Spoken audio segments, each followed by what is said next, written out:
Former Hillary Clinton communications director, he's now telling Democrats a solid campaign strategy: make abolishing the federal immigration unit known as ICE, make that a 2020 and 2018 election issue.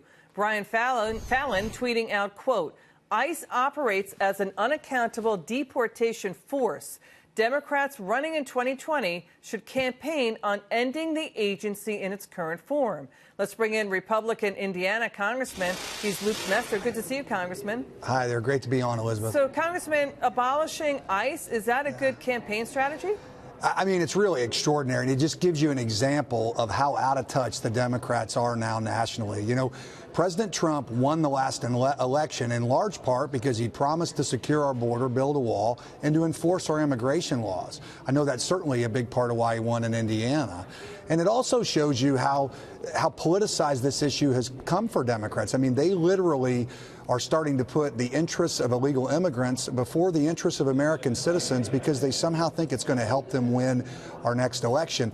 You know, ICE is law enforcement, and if anything, we need to be doing more to enhance our law enforcement, secure our border, and enforce the law, not less. You know, correct me if I'm wrong, but I read through ICE's mandate. That's his job. It's supposed to work on deportations. And now we've got Daily Dot opinion writer Brendan Gallagher saying ICE deserves to be abolished, writing, quote, abolishing ICE should be a litmus test for Democrat candidates in 2020. Under the current conditions, even a qualified endorsement of ICE is unacceptable. As we've cataloged before, ICE has been nothing short of an immigration secret police under President Trump. Your reaction to that? The Democratic Party has now become the party of illegal immigration.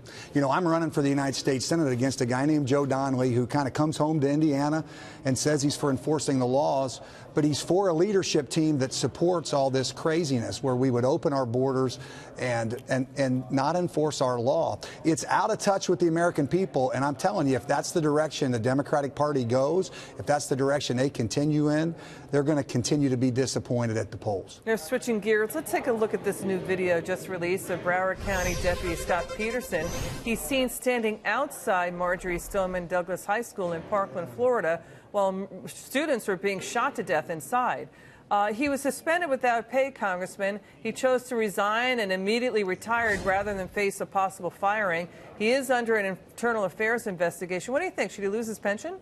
Yeah, I mean, listen, it's inexplicable when you see that video, and I think it's just further evidence. We need to do a lot more to secure our schools. You know, in my district, my congressional district, there's a school called Southwestern Shelby that's been named one of the safest schools in America. They have a strong facility. They have coordination with their law enforcement. They have great training for their teachers and students. And I think we need as a nation to redouble our efforts to secure our schools because clearly, as that video shows, we're not there yet. Yeah, we covered that school on camera. They've got smoke cannons in the hallways to distract, doors that lock on the inside. Really cool stuff they've got in that school. Congressman, great to see you. Thanks for coming on.